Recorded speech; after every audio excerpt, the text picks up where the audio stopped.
Guys, welcome back to BWNAV Politics Watch. So I have 5 minutes to get you caught up to speed on what's happening in politics today. So first up, in Georgia, there's a big runoff election happening for the Secretary of State race. And so this is important because Secretary of State is the role that Brian Kemp held prior to being elected to the actual governor position. And so Secretary of State is an incredibly important role.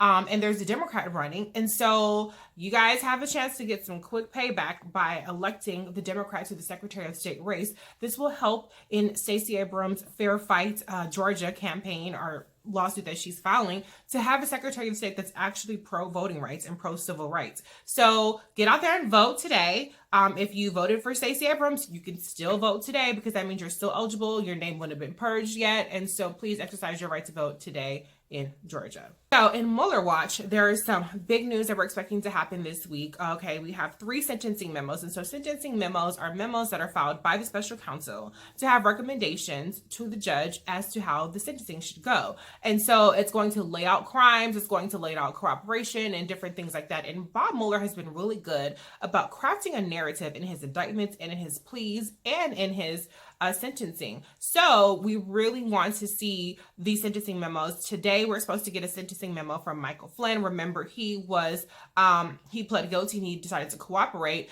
for lying to investigators about discussing sanctions with Ambassador Kislyak.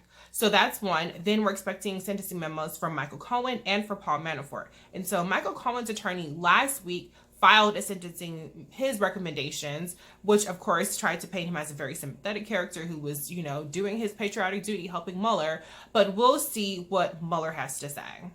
Lastly, I just want to address Donald Trump's tweets from yesterday, and I don't normally talk about his tweets, but I'm tired of Donald Trump getting away with obstructing justice and witness tampering just because he's doing it on Twitter. If he had done this on a phone call that was secretly recorded by the FBI, it would be a smoking gun. But the fact that he does it on Twitter is supposed to be some sort of bizarre, completely backwards defense. Hey, I can't be obstructing justice because everybody is looking. No, that is exactly what he is doing. And that's what he did the entire investigation. And so he claims that Roger Stone has guts to not testify. No, he's obstructing of justice and he is trying to cover his own ass because he's going to go to jail for a very long time. And then to say that Michael Cohen should go to jail for the max amount of time for crimes that he committed that are unrelated to Trump. Well, guess what, Trump? You're an unindicted co-conspirator for Michael Cohen's crimes. And so if Michael Cohen deserves the full sentence, then you do too.